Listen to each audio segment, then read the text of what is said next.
Okay, we are live.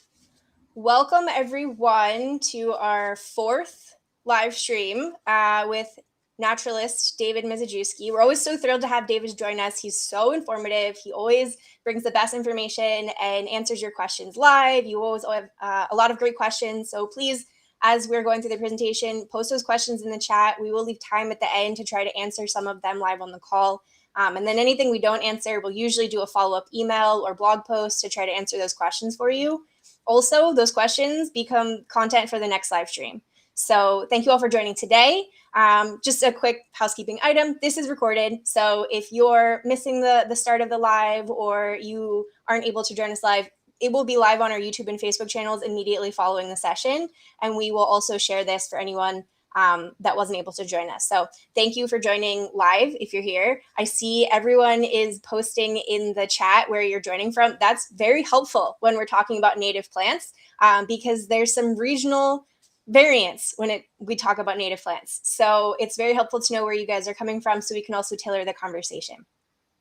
Our topic today is all about songbirds and how your garden can help save the birds. If we haven't met before, I'm Julie. I'm the marketing director for Garden for Wildlife. We are an online native plant store, so you can go to our website during or after this call, type in your zip code and find native plants for your region. We actually are currently running a sale on plants for songbirds. So if you go and complete your order today, you can save 20% on the plants that we're going to be talking about.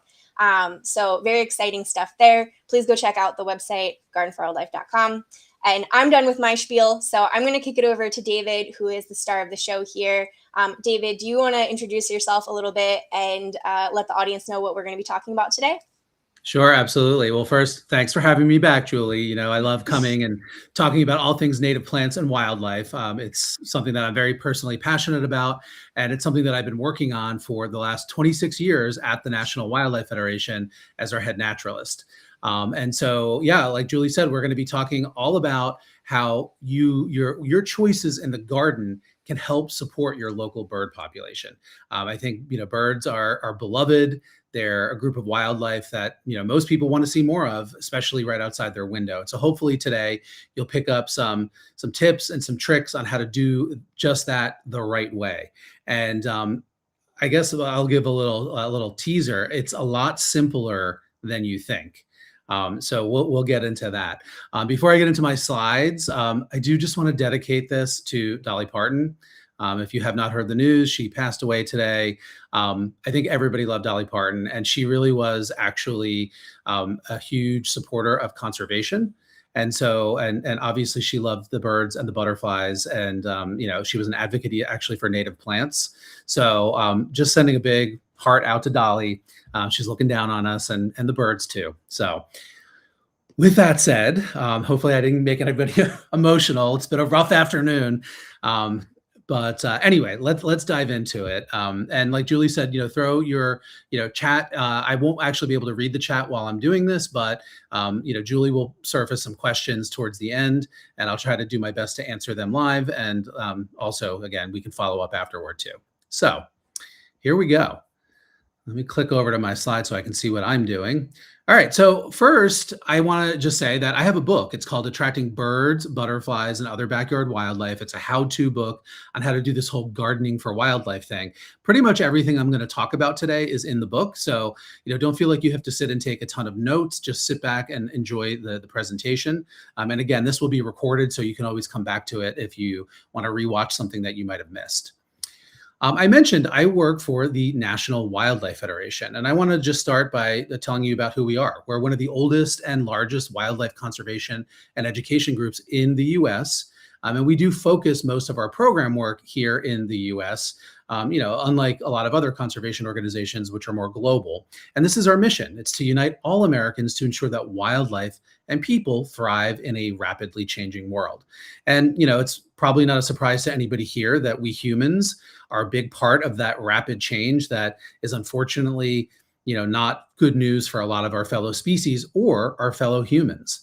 And so, that's what we're all about. We're trying to make sure that we're making sure that any harm that we're doing to the natural world, that we're working to stop that and fix it.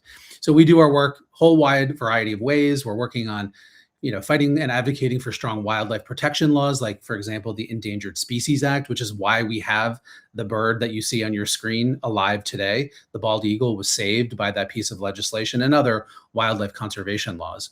But we also do a lot of work that is really focused on getting people connected to nature. So whether it's kids through our Ranger Rick magazine, or our Schoolyard Habitats program, or our Green Hour program, or adults through programs like our Native Plant Habitat Certified Wildlife Habitat Garden for Wildlife work that we're going to talk about today.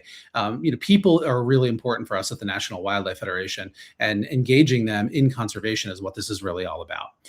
We also obviously do work on specific wildlife species like the bald eagle, or like bison, or grizzly bears, or wolves, or sea turtles, and all those great wildlife species.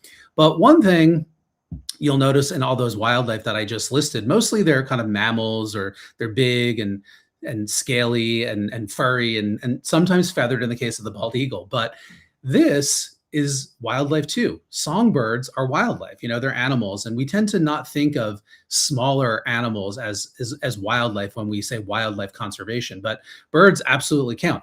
By the way, insects do too, like that poor grasshopper that this bluebird is eating. But insects are critically important wildlife, and that's part of the story that I want to share with you today when we're talking about birds, because insects are pretty important for bird survival. And sadly, many of our bird species are disappearing. We have lost about 3 billion birds out of the overall population in North America since 1970. So within many of our lifetimes, we have seen this precipitous decline in the bird population. And of course, that's due to a whole wide variety of reasons, top of which is always habitat loss, direct habitat loss, where we just cut down all the trees and mow over all of the native grasslands and the desert ecosystems that the birds rely on. But we're also contributing to, in major ways, to climate change, which is altering that habitat and making it uninhabitable for a lot of species. We're poisoning it with massive amounts of pesticides. And in the human space, we're making it, good for us, but really not so great for wildlife. And by the human space, I mean our cities, our towns, and our neighborhoods. And that's really where I want to focus on today when we talk about this idea of saving the birds one garden at a time. And so, this I mentioned already, our National Wildlife Federation, our Garden for Wildlife movement. We kind of kicked off this idea of planting for wildlife all the way back in 1973, and kind of kicked this movement off in this country all the way back then. So it's something that we have a lot of experience with, and hopefully, again, you'll want to get involved and join the movement. And I'll tell you how you can do that as we go through the talk here. But sometimes the idea of gardening for wildlife confuses people, because conventional gardening teaches us to get rid of the wildlife. And of course, in that sense, it's usually talking about the deer and the groundhogs and the rabbits that might want to eat our plants. But I want to unpack what the whole idea of gardening for wildlife is all about. This is really the core of it all. Plants are the foundation of the food web. Right? I mean, think about it. There's animals out there, but they need to eat things. And the food web actually starts with plants. And of course, many wildlife species, birds included, directly eat plants, like in the case of this robin that's eating some berries. But after the plant base of the food web, the next level up are the animals at the bottom of the food web. And those are the insects that I was just mentioning. And insects are critical. They're a critical protein source at the base of the food web, and they are particularly critical for birds. 96% of our backyard bird species feed their babies a diet of insects and other invertebrates. We'll talk a little bit more about that as we go on through. But so the food web that supports the birds in our yards and gardens and cities and towns starts with the plants, and then it's the insects and other small animals that the plants provide. And so the insects themselves, again, become a really important part of the bird story, because 90% of insects that use plants can only survive on the plants that they have an evolutionary history with, that they co-evolved alongside over the course of hundreds of thousands or even millions of years. And that brings us to a very core idea here, and that is native plants. Now, I'm sure most of you are familiar with what native plants are, but for anybody not, native plants are just simply the plants that naturally grow in any given region. In North America, we've got a few dozen different ecoregions, and the indigenous plants of those regions, they vary from region to region. But the point is that they've been here for a long time, and they have relationships not only with their environment, they're adapted to their local environment, but also to the wildlife that share those environments with them. And that makes them awesome choices for your garden or home landscape, because they are adapted to your local conditions, including the native soil types and the local climate conditions and the resulting weather patterns that come out of the climate conditions. So everything from temperatures to also precipitation levels. The native plants of your region are going to be adapted to those, which means that they tend to be pretty low maintenance garden choices once they get established. And again, they are the plants that wildlife need to survive. Their life cycles are in sync with wildlife, and they're providing the habitat elements to the native wildlife in ways that non-native plants that maybe come from other parts of the world just can't do. So native plants are really, really key. And just to underscore that, I like to use this example. This is coming from the research of Dr. Doug Tallamy. Some of you might be familiar with his work. He's a scientist that's really studied the impact of native plants in our landscapes, particularly on the insect populations, but also wildlife in general. So the genus Quercus, which is our oak trees, collectively, all of the oak trees in North America support the caterpillars of 557 species of butterflies and moths. And when you compare that, our native oaks to something like a ginkgo, which was native in North America millions of years ago, but it went extinct, and survived in Asia, is cultivated, and now is a very commonly planted city tree and an ornamental tree. It actually supports 0 species of caterpillars, which means it has no ecological connections anymore. And so you begin to see the power that native plants have, and your choice when it comes to what you plant in your yard or your garden, or even throughout your community, in terms of how that landscape is actually going to support birds and other wildlife.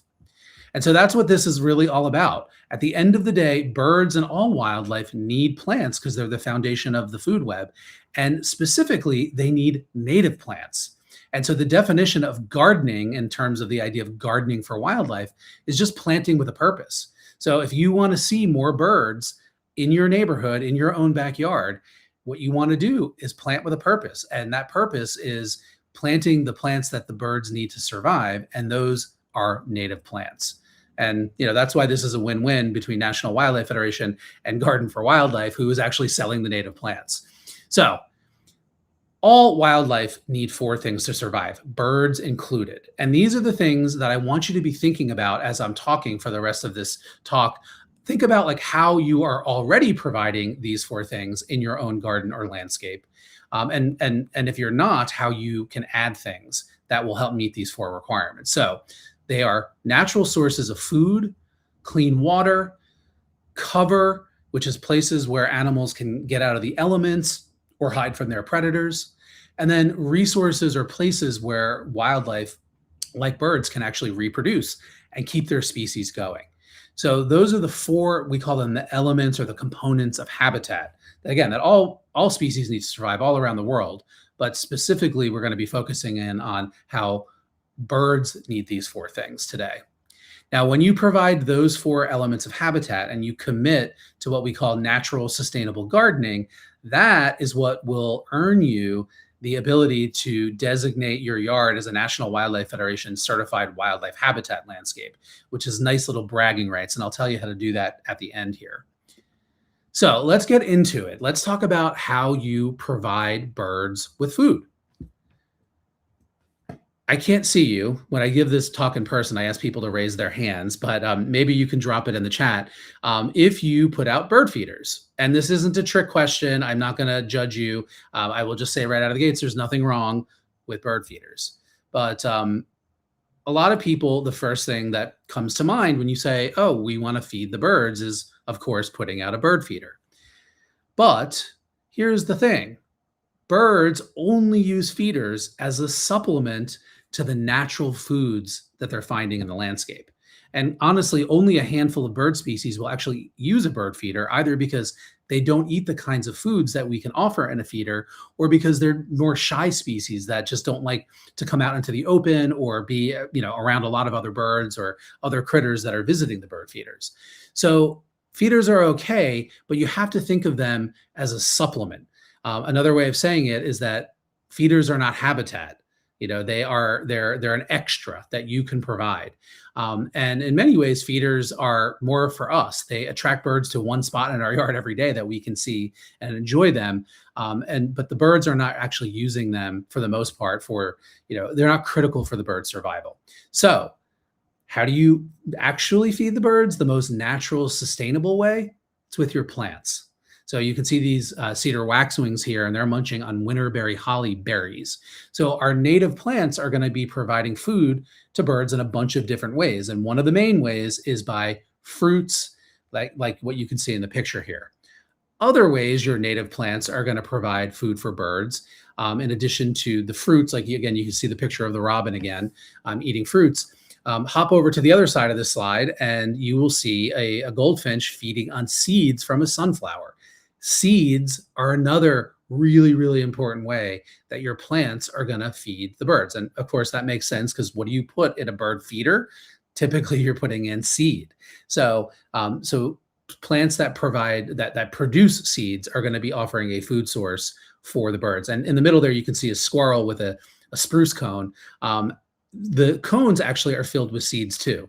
So pretend that squirrel's a bird, because a lot of birds are going to eat the seeds out of the cones of conifers as well.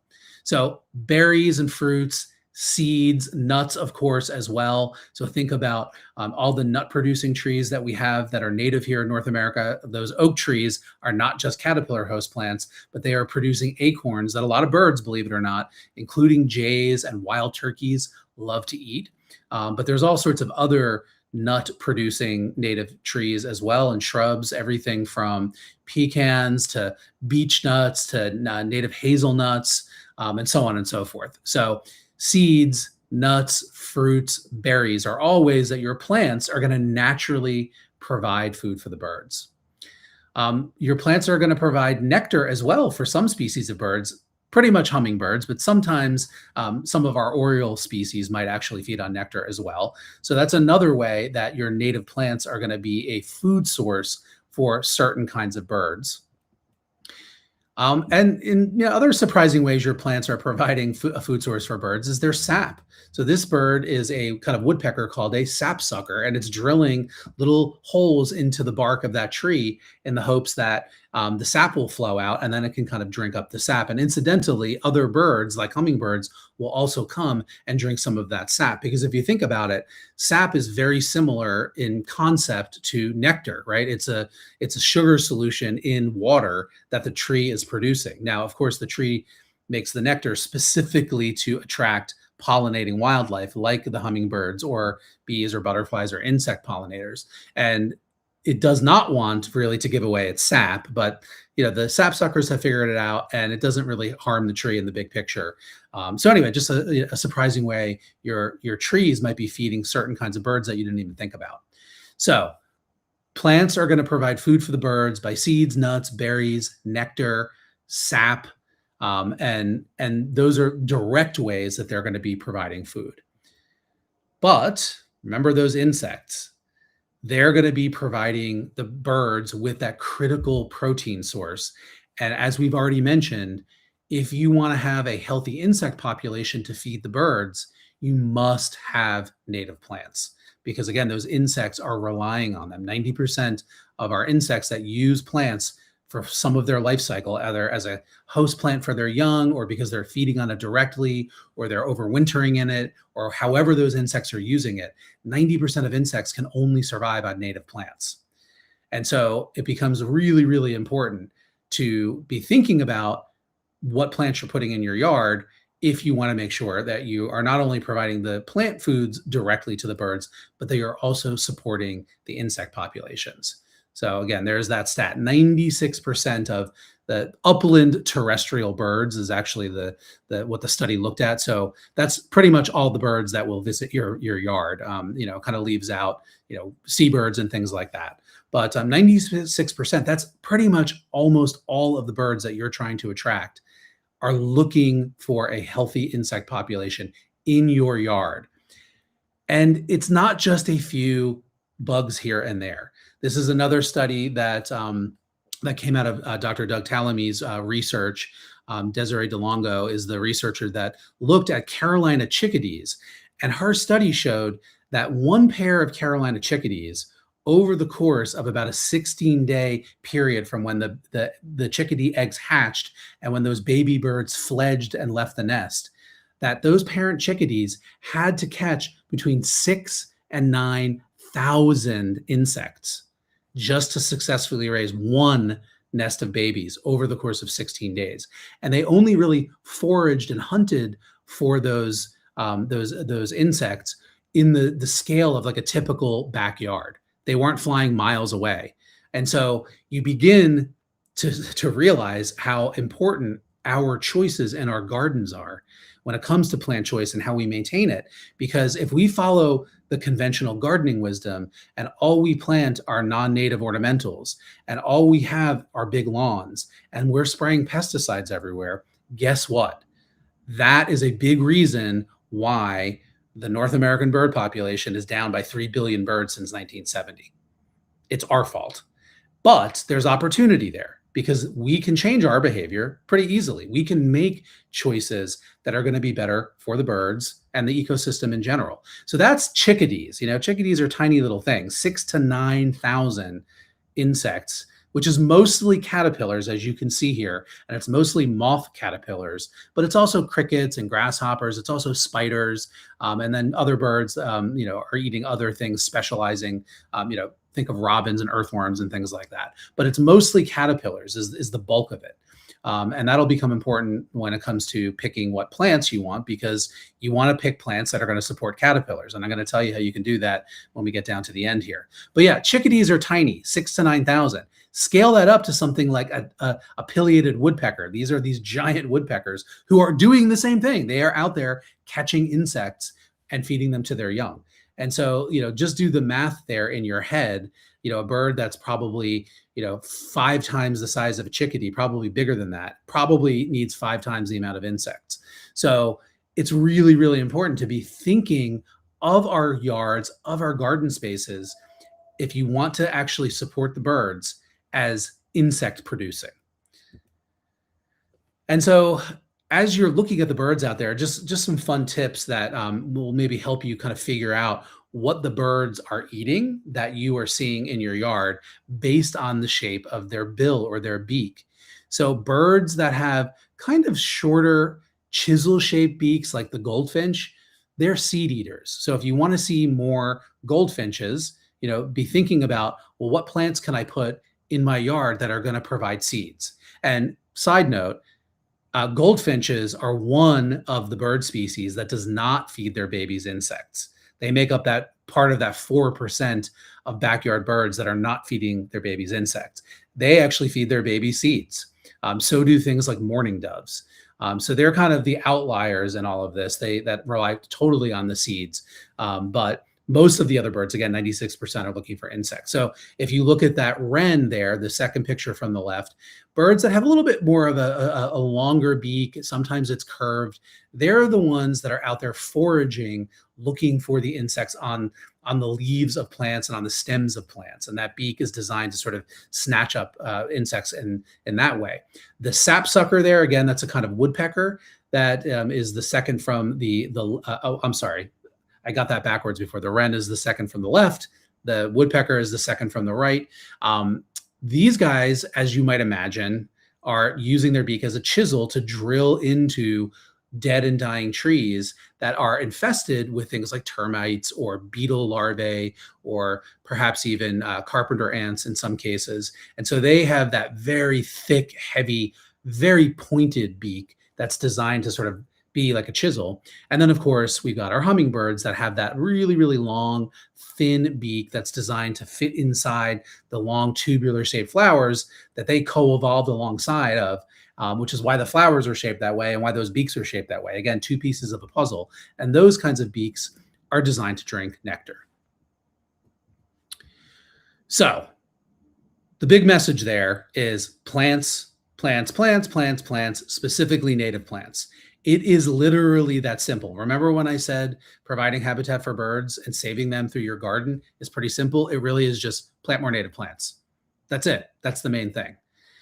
But let's go back to feeders for a minute, because again, I'm sure a lot of you all are putting out bird feeders. And like I said, that's okay to do with some caveats, right? So the question of to feed or not to feed, I've already answered. It is okay to do that, but you want to keep several things in mind.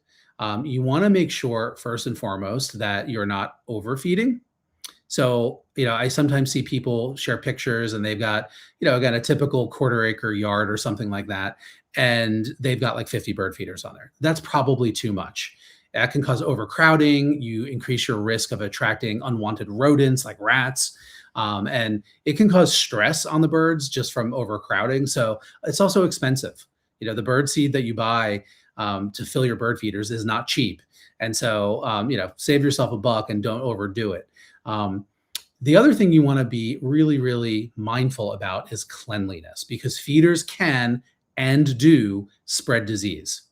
And so it's very, very important that you routinely empty those feeders, scrub them out, get any funky seeds that are stuck in the bottom, out, washed out, and then that you disinfect them. So some feeders you might be able to put in your dishwasher and put on the disinfect cycle. Others might not fit, or they might not be dishwasher safe. So for those, what you want to do is you can soak them in a bucket with a mild 20% bleach solution.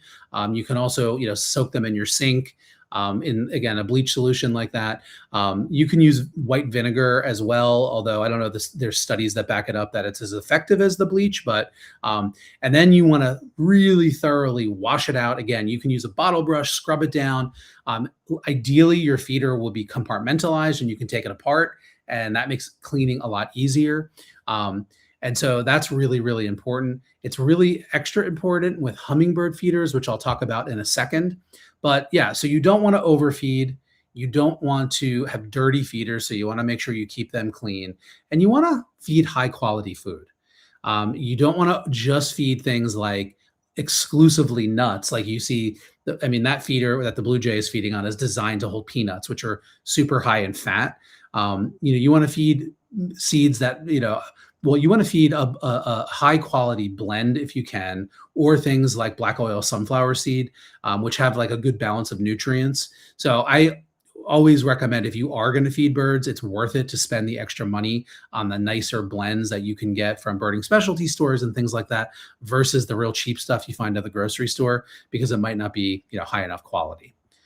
So again, just to kind of review, should you feed the birds? It is okay to put out a bird feeder.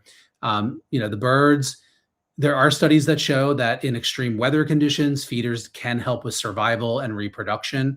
But the drawbacks, again, are that they are a disease risk, and sometimes they also can draw in non-native invasive birds like house sparrows, like starlings, that, when you support those birds, they can be not only competitors for food in the landscape, but also for nesting areas. So just some things you want to think about if you're deciding whether or not to put out a bird feeder. So just a couple, other examples of bird feeders. I was showing you a tube feeder. Let's go back here. The finches there are on a tube feeder. The blue jay is on a different style tube feeder that is designed to feed nuts. You see another tube feeder there. You can get feeders specially designed to provide freeze-dried mealworms, which some birds will take. You can put out suet feeders. Suet is fat, oftentimes with seeds and fruits mixed in. It's often offered in the winter months when the birds could use that extra calorie boost. I mentioned hummingbird feeders before. If you want to put out a hummingbird feeder, a few rules.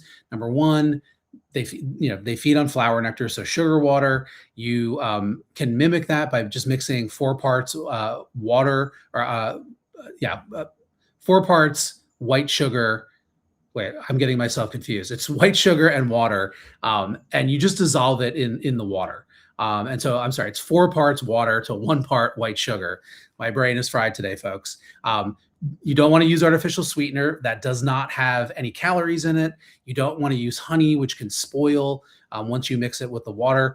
plain old white sugar. It's not particularly healthy for us, but when you mix it in that solution, it actually is very close to flower nectar. But the critical thing is that you must change it routinely and clean that feeder, like sometimes like every other day in hot weather, because that nectar, that sugar can spoil, it can go moldy, and that can actually cause the birds' tongues to swell and it can kill them.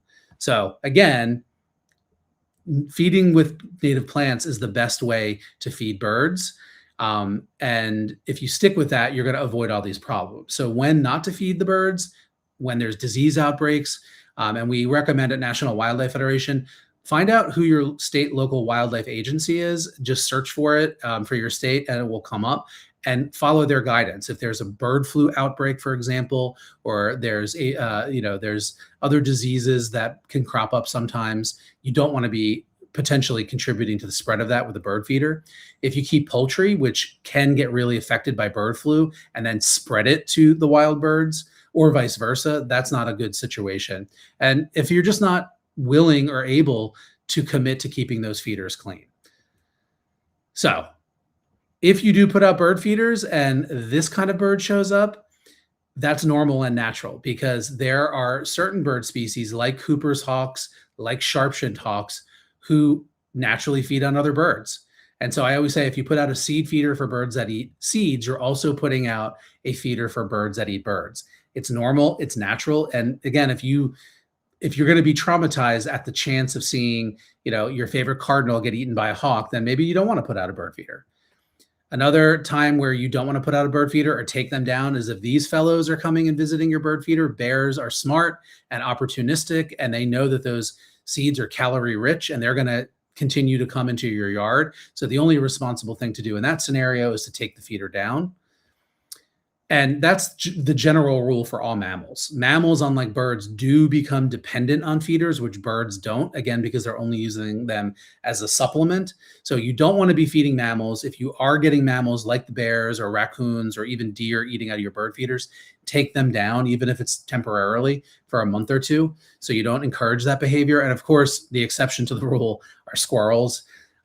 Squirrels are going to find a way into your bird feeder. It's just going to happen.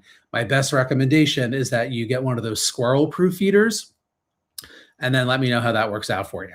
Because though they are not, renowned to be the most intelligent animals on the planet, sometimes the squirrels can be pretty clever and find a way to get into your feeder. So, it's not the end of the world. But again, if you're feeding in moderation, it's not going to be that big of a deal. So when it comes to feeding the birds, nutrition matters, right? And so again, your native plants and the insects that they're going to support are the natural foods that are going to provide the most high quality food sources. So again, it's about quality, not quantity. So not 20 bird feeders on your property. And again, the foods that the birds are going to get from the native plants and the insects are going to be higher quality even than the best store-bought seed mix. And most birds like a variety. And so again, that is where your native plants are going to come in, especially if you have a diversity of native plants. They're going to provide a variety of different kinds of seeds and nuts and fruits and all of those other plant foods at different times of the year. And that's actually really important to have that variety built into the landscape so that your birds will have the most, again, high quality, but also the variety that they need to be healthy.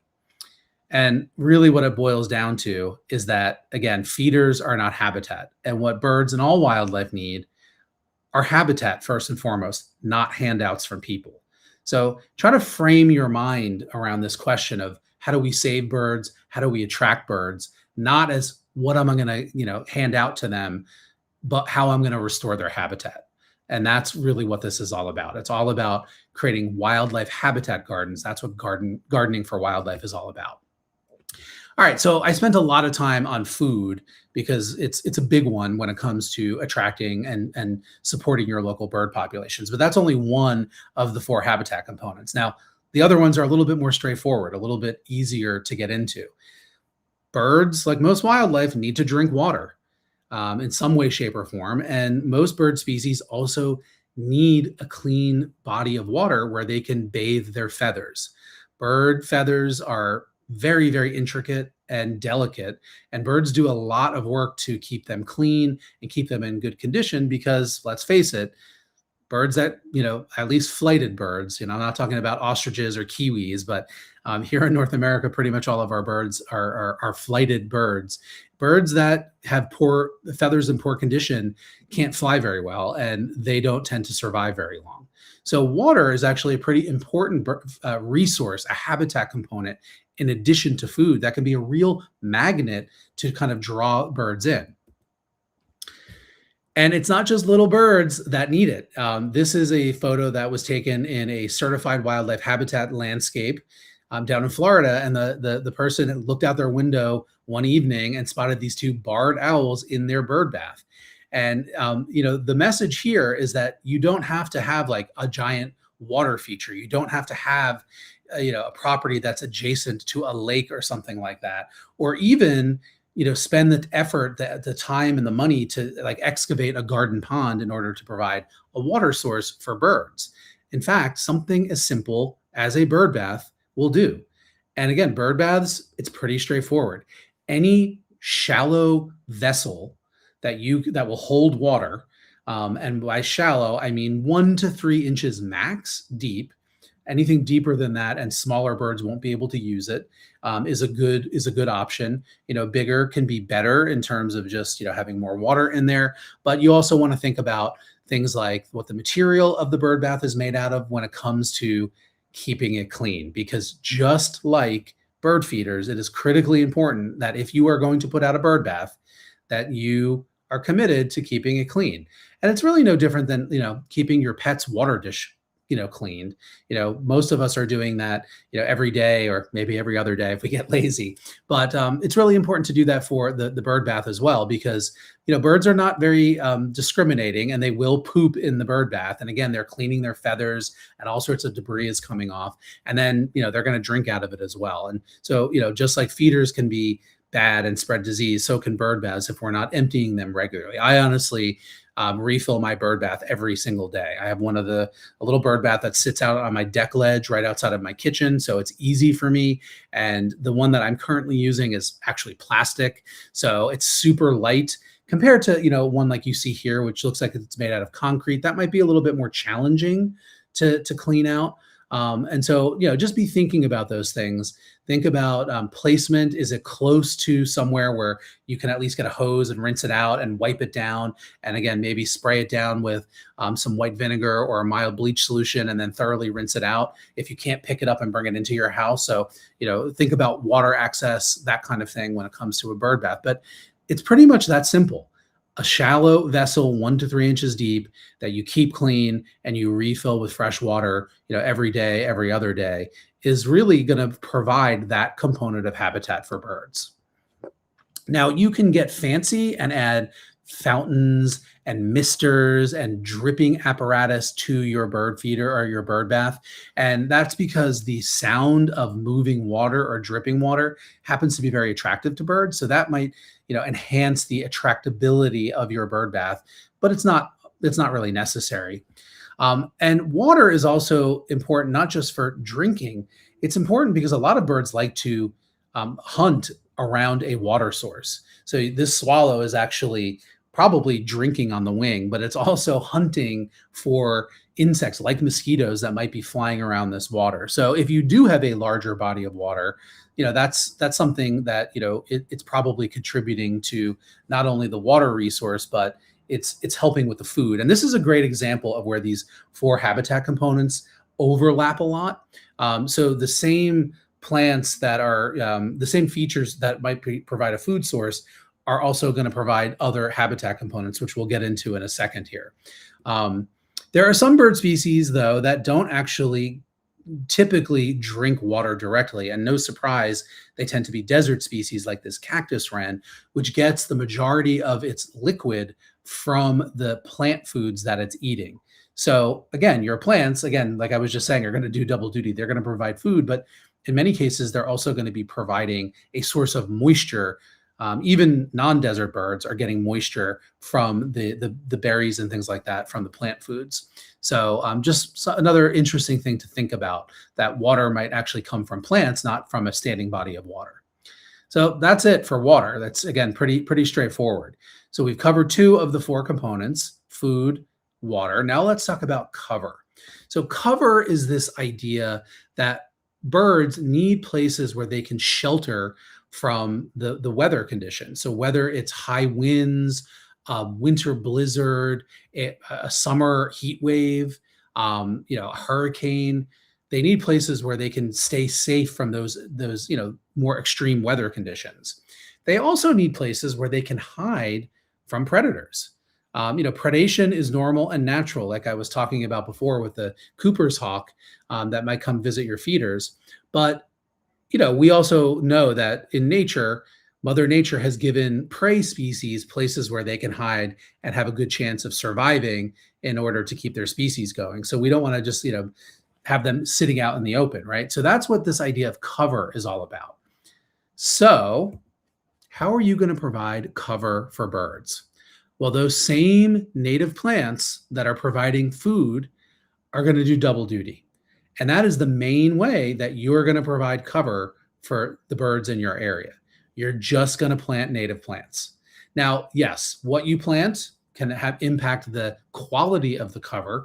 So, we think of evergreens as great sources of cover because they've got their needles year round. They've got that foliage. So they're providing a nice hiding place, and also, again, a place where the birds can get out of the wind or the rain or the snow, maybe a little bit more effectively than their deciduous, tree cousins that are going to lose all their foliage and therefore a lot of their cover value. So you can also think about planting thorny species, which will provide just a little bit of extra protection for little birds that want to hide out in those brambly thickets from bigger predators that might be coming after them, trying to get at them. And if those predators are faced with thorny branches, they might be less likely to go and actually be successful at getting the little birds hiding within. So again, your plants are going to be the main way that you are going to provide cover for birds. There are some birds like this wood thrush that are just never going to visit a lawn. You might see a robin every once in a while on your lawn, but the reality is that lawns and our conventional suburban landscape provides very, very little habitat for most wildlife species. And that's really a shame because birds like wood thrush are rapidly disappearing. This is one of the species included in that scary number of the 3 billion fewer birds in North America. Basically a third of the bird population has disappeared since 1970. And it's because we've made our yards, partly anyway, we've made our landscapes, the human landscape, devoid of cover. These are woodland birds. They want to live in a space where there are big canopy trees, but unlike our yards where there's nothing under them but lawn, they want to see understory trees and shrubbery planted underneath that, and then woodland wildflowers and ferns and sedges and things like that. That is the habitat that they're looking for.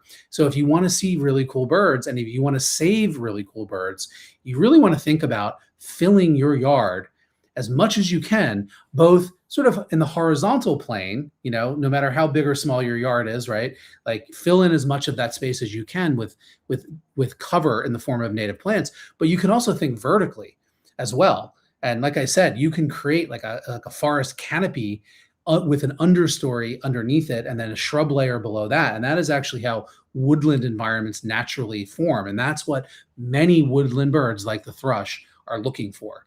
So, think about planting densely. Now, in terms of cover, you can supplement that natural cover by putting out roosting boxes. These are a special kind of birdhouse designed where birds can go into them, again, during extreme weather events. Sometimes they'll go into them at night. Bluebirds, like these eastern bluebirds, are famous for utilizing roosting boxes, especially on cold winter nights. They'll pile in there and they help keep each other warm with their body heat. So you can be on the lookout for roosting boxes, and you'll notice it's different than a nesting box, which I'll talk about in a minute, in that the hole is usually at the bottom, which just helps the box retain heat a little bit more because heat rises. You can see there's perches inside there, which you would not see in a nesting box, and that just allows more birds to fit into the space. So that's something you can think about. Again, first and foremost, birds need habitat, not handouts, but especially if you don't have a lot of cover right now, start planting more trees and shrubs in your yard, and then maybe while they're growing in, you can add a roosting box or two. All right, so that's the third one, cover. So we've talked about food, we've talked about water now, and we've talked about cover. Let's talk about the fourth and final habitat component that birds need to survive, and this is places where they can raise their young. Now, birds typically, they lay their eggs in a nest, and what that nest looks like varies greatly from species to species. But there's a few different types of nesting spots that birds are looking for. So there are some birds that are called cavity nesters, and they are going to be nesting in tree cavities for the most part, natural holes that form in trees or that are excavated by woodpeckers who are evolved to do that. Then there are cup nesters, and these are, most of our, other kinds of songbirds that are not cavity nesters are weaving some kind of cup-shaped nest in the vegetation, typically in the branches of trees or shrubs, but sometimes in grasses or wetland vegetation. Then we move on to bird species that are platform nesters. So you can see there's an osprey there. Some owls are kind of platform nesters. A lot of birds of prey and larger birds are going to assemble a nest structure on top of like a flat surface, whether it's a one provided to them by people or the top of a dead tree or something like that. And then there are some birds. This is a much more rare strategy that actually will build like a little dome. Oven birds come to mind, where they actually will kind of create this domed little hut and they nest on the ground. There are other ground nesting birds too.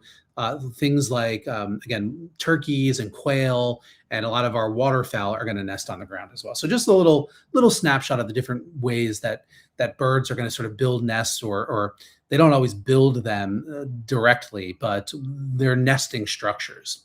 So how are you going to provide places for birds to raise young in your yard?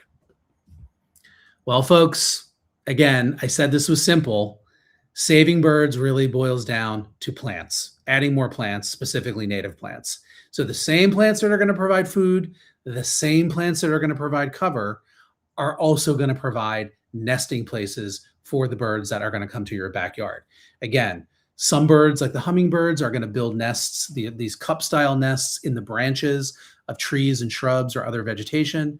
Some birds are looking for cavities, like the pileated woodpecker, that's actually going to excavate the cavity that then other cavity nesting birds like chickadees or like wrens or like other woodpecker species, or even some owls and ducks are going to be using cavities like that. And then the third picture here is great horned owls, which really don't build a nest at all. They are kind of that platform nesting type bird, where they will just lay their eggs in any crook in a tree that they can find. But the point is that most of the birds that you're going to try to attract to your yard are looking for vegetation as the place where they're going to build their nest. You also want to think about nesting materials and how you can provide those. And so, again, just like with the food question, birds have everything, well, in an ideal landscape and a healthy landscape, they will have all of the building materials necessary that their species needs to build their nest. You don't necessarily need to put anything out to help them.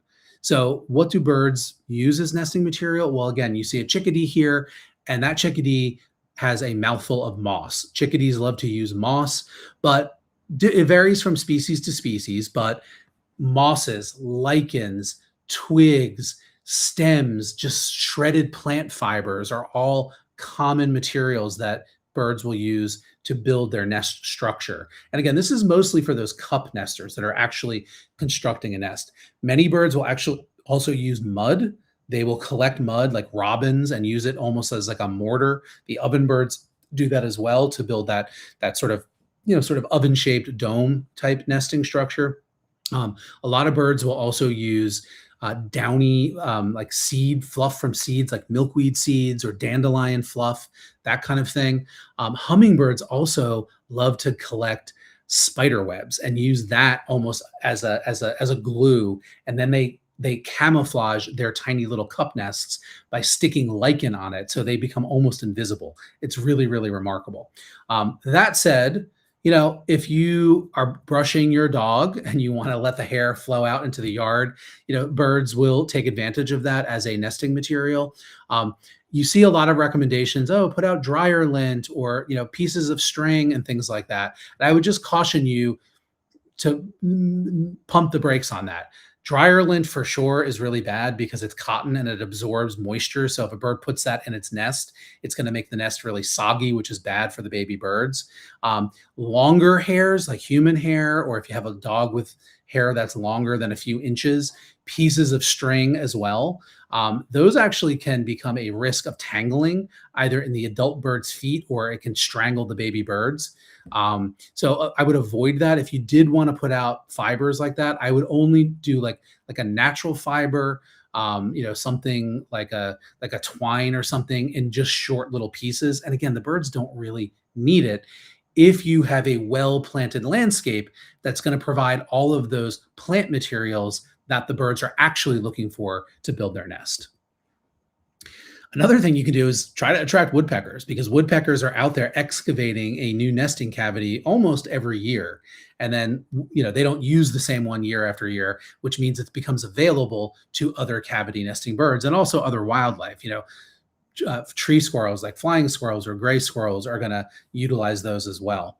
And that's a flicker there excavating a nest, which is a kind of woodpecker. So just like with bird feeders, and roosting boxes, you can supplement the natural nesting habitat with nesting boxes. So again, this is what most people would call a birdhouse. I don't love the term birdhouse because it implies that birds live in them, and they don't. They only use them for one thing, and that's to nest. So nesting boxes is actually a better term. And so if you are going to do this, it is important to get a high quality nesting box or build it if you're handy, just like with the feeders. And so you want to make sure that it has the right construction for the birds you're trying to attract. So things like the depth of the box, the distance from the hole to the bottom can be very species specific. The hole size, generally birds are looking for the smallest hole possible for their species to fit in, because bigger holes means, more access for other bigger animals to get in, which can be unsafe.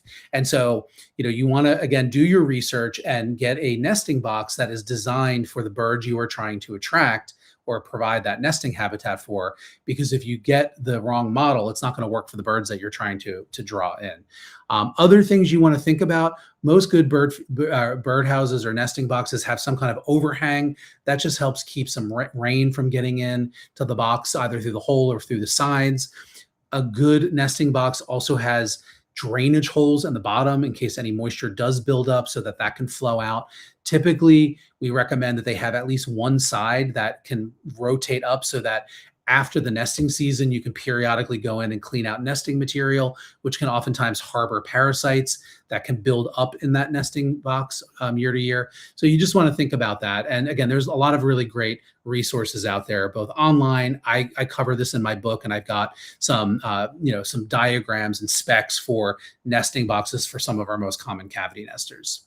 And look, putting out a nesting box is actual wildlife conservation. By the middle of the 20th century, bluebirds were really disappearing because we were cutting down all the old trees and all the old farm posts that had holes in them that the bluebirds were using. But then people started putting out bluebird nesting boxes, and it actually was a piece of the conservation solution that had brought the bluebirds back from their really, really low numbers. And today they're actually doing pretty well, all three species. So don't think that any of this garden for wildlife stuff isn't actual wildlife conservation. Remember, birds are wildlife. The insects they eat are wildlife.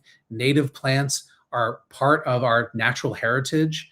And they're the species, again, that are indigenous to the place that we live, both the plants and the animals. So when we make choices that help restore them, it is actual wildlife conservation. So just other examples of fun pictures of different kinds of nesting boxes. I'm going to move quickly through here because we've only got a few minutes, and I want to cover very quickly the last thing that you want to do after you provide those 4 components of habitat: food, water, cover, and places to raise young. Those things are great, but if we're not gardening and maintaining our landscape in a way that is natural, it could actually be doing more harm than good. So first and foremost, please do not use pesticides in your landscape. Pesticides kill the plants that birds need to survive. They kill the insects that the birds need to feed themselves and their babies. They also can kill the birds right out or outright. So really try to rely on tried and true organic gardening techniques. And here's the thing, when you have a yard filled with native plants, you generally don't have problems with pests because you have all of the natural predators and parasites and things that are keeping potential pest species in check, including the songbirds, right? Those birds are out there devouring all of those insects and lots of them. So if you have good bird habitat, you tend to not have overpopulations of insects. This one's pretty huge. Please, if it's in your power to keep your cat indoors, it's a really huge problem for our wild birds. Free-ranging domesticated cats, both feral and stray cats, but also our pet cats that come inside and sleep with indoors with us, kill billions, maybe as many as 4 billion birds each year. So, it's not the cat's fault. They're doing what comes instinctually to them. But domesticated cats are not native predators, and they exert a huge unnatural toll on our bird populations. Not to mention our native predators too. They're out there competing with the foxes and with the bobcats and with the weasels and all the other small to medium-sized predators that the cats are actually eating their natural prey. So try to keep your cat indoors. We've got a lot of good information on how to keep your indoor cat happy and healthy. It's totally normal and fine to do that. So try to do that. The other really huge human cause, and cats killing birds is a human caused issue, right? Again, we brought the cats and we put them out there. And so again, it's not the cat's fault. It's something that we did. Same thing with window strikes. About 1 billion birds are killed annually by striking windows. A lot of this is happening during bird migration. They're hitting the windows of tall buildings in our cities because of lights disorient them and reflections, but it can also happen around our homes. So think about turning your lights out at night, especially during spring and fall migration. You can get nowadays like a decal that goes over your whole window with lots of tiny little dots that are almost invisible to us, but that birds will perceive, and it breaks up the reflection. Those old stickers of like a hawk or something where you just put 1 or 2 on there, those don't really work. So think about that. Think about how you can minimize birds hitting windows around your home, and also how you can encourage your community to, again, reduce light pollution, which is a big factor in window strikes. Because this is what birds are up against, and really all wildlife in our cities, towns, and neighborhoods. This is kind of the standard, the goal, the ideal American landscape. And I gotta say, this makes me kind of mad, and it makes me sad because this is dead. There's really nothing that lives here. Even the people don't use that lawn, And so what we're trying to encourage people to do at the National Wildlife Federation and at Garden for Wildlife is transition from something like this to something like this. Yeah, there's maybe still some lawn, hopefully not treated with pesticides. But, if we all committed a little piece of our property and turned it into a beautiful native plant landscape, we would be exponentially increasing the habitat for birds and all sorts of other wildlife. And at the National Wildlife Federation, based on the research, we recommend shooting for a minimum of 50 to 70% native plants on your property. That includes the space that's lawn. Right. So if you've got 30% of your yard is lawn, then, the rest of it, try to shoot for having beds of native plants, native trees, native shrubs, native cacti, whatever is growing native where you live, try to do that. And it works because when the studies show that when you have that percentage, you're going to get about 50% more birds and other wildlife visiting and living in your landscape.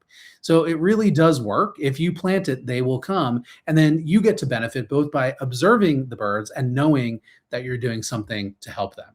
You can do this anywhere. It's not just for suburban yards. You can do this in the middle of the city in a community garden or a rooftop garden. If you're out in the country, you can do it on a rural farm. You can do it at your kid's school, at your college or university landscapes, wherever. You can plant native plants and create bird habitat. And all of those spaces will be eligible for the Certified Wildlife Habitat designation from National Wildlife Federation. Again, all you need to do is provide the basics of habitat, food, water, cover, places to raise young, and to commit to some sustainable gardening, like not using pesticides. And that will be what you'll have to do to earn the right to put out the sign. Now, of course, the birds don't care about the sign. They can't read. It's really more about you. So ultimately, we want you to plant the wildlife garden. But if you want to join the movement, help spread the word by putting out one of our yard signs. This is one of them. It really does help in a very grassroots way to spread the idea that we all have power to save birds and other wildlife by inviting them back into our cities, towns, and neighborhoods. So I'm going to end here. If you have any questions, I know we're just a little bit over time here. I'm going to stop sharing my screen. I will stick around here and answer any questions. And Julie. Hello. You struck a chord with the dog hair thing. There are a couple of questions in the chat around, should I not do that? And what if my dog is treated with like a tick preventative treatment? And yeah, can you talk a little bit about that? I think some people are like, oh no, am I doing something wrong? Yeah, I mean, I don't know of any research that has produced data on this specific subject. That does not mean that there is not a study out there that looks at pets that have been treated with like flea and tick preventative, what that would actually do to birds. So what I would say is it's always best to err on the side of caution, absent data, but also be on the lookout for that information because new studies come out all the time. So, and I think it also depends on what that product is that you're putting on your pet. Like if you're putting a topical spray or powder that is actually on the fur, I would say absolutely, I would not put that fur out. If you're using like an internal, which I think most people do these days from your vet, and it's more like in the skin of the animal where the insect has to bite in order to ingest that might be okay. I don't know for sure. But again, it's always best to err on the side of caution because guess what? The birds are out there looking for the plant fibers and the seed down and the fur from the wildlife that are going to actually live in your yard, the mammals. So that's a much better, safer bet than putting out pet fur. Okay, that might be the topic of our next live stream. We had some questions when you were talking about the water source and the bird baths. So one of them, there's a few commenters saying, I put out a bird bath and there's no birds. I think you've talked about this before, but I'd love to hear your take on this, how it's a little bit of an experiment. Like we try different things and what works in my yard might not necessarily work in your yard. Yeah. So what would you say of I put the bird bath out and I don't see birds? Yeah, I mean, I think that's just it. I mean, there's a million different things that can affect whether or not birds are coming to your bird bath. Number one, there might be other water sources nearby that there are preferred for whatever reason. I'm not a bird. I can't always tell, right? It could be that you don't have a well-designed bird bath. Maybe it's too deep, that kind of thing. So be thinking about those tips that I gave, 1 to 3 inches. It could be that you're not keeping it clean enough and the water's soiled and the birds are like, that's gross. I'm not going to go there. It could be positioned somewhere that the birds don't feel safe, right? And so it could be overly exposed, or maybe it's too covered and they feel like I can't see if a predator is hiding next to that bird bath. It could be any of those things. So yeah, I would say experiment, put out a bird bath in one spot. If it doesn't work, then move it to a different spot. I find that birds sometimes it's seasonal. I see a lot of birds in the early spring, particularly flocks of robins coming to my bird bath. And it could just be a seasonal thing as well. So I would just say experiment and see, what you can figure out what will work for your birds. Yeah, I put out a bird bath this year and certified my garden, and they did not visit the bird bath for the first week or so until I figured out that the bubbler was actually shooting the water too high and like erratically, and it was scaring them away. So they were interested, but they would dart away. So I fixed that, and now they're in there, and they are very dirty. I do have to clean the water regularly. Exactly. I mean, they call it a bath for a reason. Yeah, they're dirty birds. And I love this comment from Ginger. She said she wants owls in her bird bath. I also would like owls in my bird bath. That was a pretty cool picture. I know. I wish that I could guarantee you owls in your bird bath, but I guess I guess my message there is that magic happens when you care about wildlife and you commit to doing things that are going to help them. sometimes you get rewarded. Mother Nature just puts you in the right spot at the right time, and you see it happen before your eyes. Little anecdote to share. A long time ago, I hosted a series on Animal Planet called Backyard Habitat, and we traveled the country. We made over people's, conventional suburban yards and even urban spaces. So we reduced their lawn. We added native plants. We added some of these habitat features, and we were doing an episode in Tennessee on chickadees. And chickadees are cavity nesters, and we actually we put out a tree snag, which is basically a dead standing tree. We had this big log that had a bunch of holes in it, and we actually sunk it into the ground like a giant fence post, as like to add that, because they didn't have any natural cavities on the property. And literally, as the cameras were rolling, a chickadee flew up to check it out. And it's like, I could not recreate that. I could not guarantee that, but sometimes it does happen. They're going to accuse you of staging that. We had a question from Allison about in the winter, what do we do with the bird bath when it's snowing and freezing? Yeah, great question. So first, the idea that birds' feet are going to freeze in the bird bath is like, it's just not going to happen. They're stuck out there. Right. I mean, water exists in nature, and birds go into it in the cold, freezing weather, and they don't freeze to death. So, so you don't really have to worry about that. You really have two options. Like, you can just let the water freeze and or just take the bird bath away if you don't want to dump the ice every morning and refill it. You can get a bird bath heater, which doesn't use a lot of energy. They don't make them boiling water or anything. They just keep it above freezing. There's some argument against doing that, because it's like, well, the birds are adapted to the weather conditions where they live. So, if the water is frozen in nature, then they're just fine. You don't need to, artificially give them water.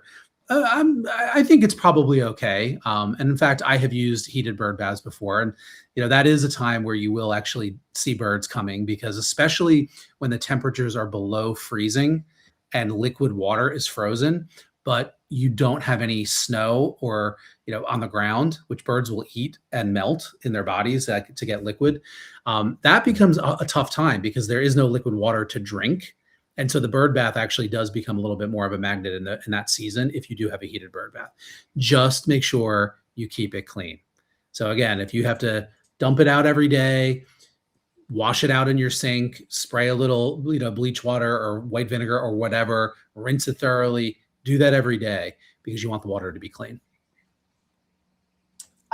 We had some commenters talking about how these general talks usually kind of skew to the Eastern US, which is fair because we are on the East Coast. And so that's kind of our core knowledge base. Is there anything that you would add for our attendees today that are in the West or sort of the drought-stricken areas on how they can best support the birds? Yeah. I mean, honestly, everything I talked about today applies everywhere. And, we saw some Western birds. We saw a Western mountain bluebird, and we saw the cactus wren. I do try to make sure that we are representative of all regions. But the core elements of what I just talked about apply. And this is one of the beauties, by the way, of this concept of gardening for wildlife, because the same core concepts of food, water, cover, and places to raise young, and the sustainable gardening practices, and the idea that it really is all about putting native plants in your landscape applies exactly the same to Oregon as it does to Arizona, as it does to Michigan, as it does to Georgia, as it does to New Jersey, where I live, right? Now, what that looks like is going to look radically different, right? Because we all have a different native plant palette, right? And that's where, again, you guys at Garden for Wildlife have done a great job, because people can go in and pick their state, and you guys have, plant packages for their state, for their region, that are going to help support, the whole ecosystem, right? And so, and you don't have to do like every kind of habitat feature. I didn't talk about brush piles today, but that's something that you can do, where you use dead wood and branches rather than throw them in the landfill. You kind of build a brush pile, and lots of little critters will use that. But that is not something that I ever recommend doing in places and unfortunately, nowadays it's most of the West where wildfires are a risk, right? So there are other ways that you can provide cover, like again, planting densely.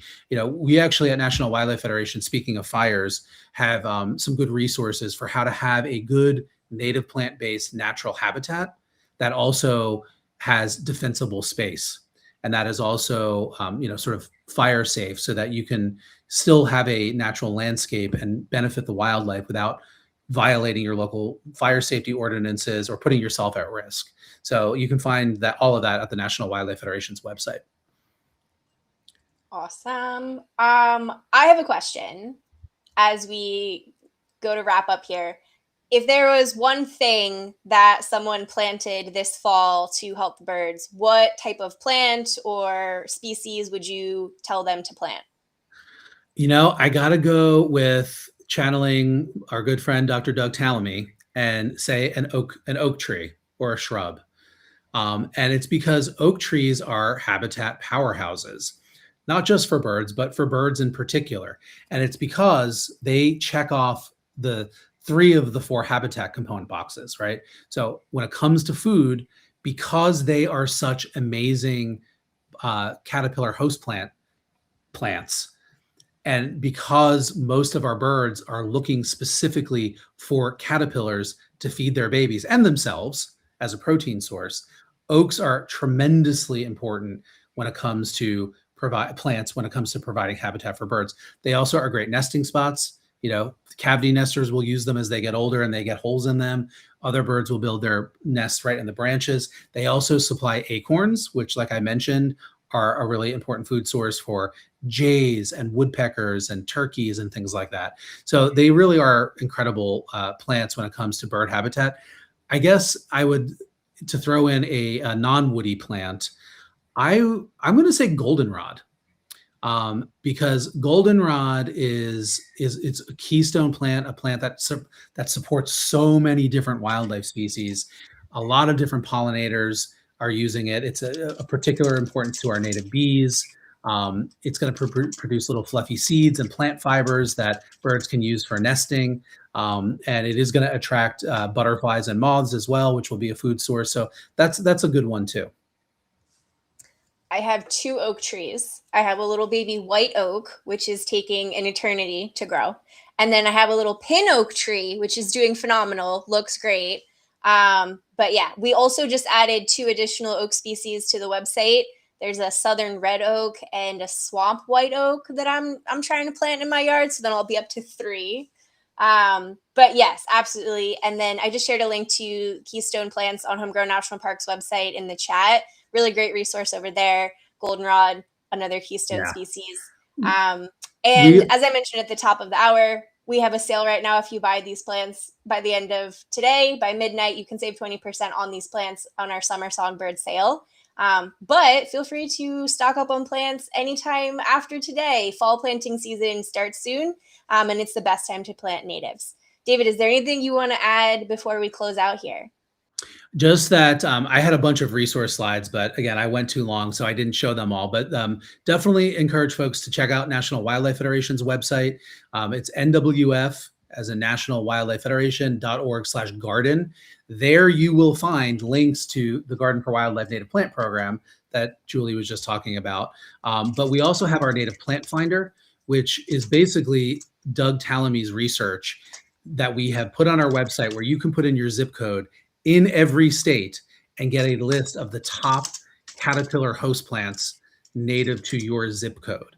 So it becomes a hugely powerful tool when you're wanting to not only help the pollinators, the butterflies and moths, but the birds too, because those are the plants that are going to provide the food in the form of the caterpillars that the birds are going to need. So definitely check that out. And of course, there's tons more info on there as well on the National Wildlife Federation's website. It's also where you go to fill out the application to become a certified wildlife habitat. So again, I hope folks will choose to do that.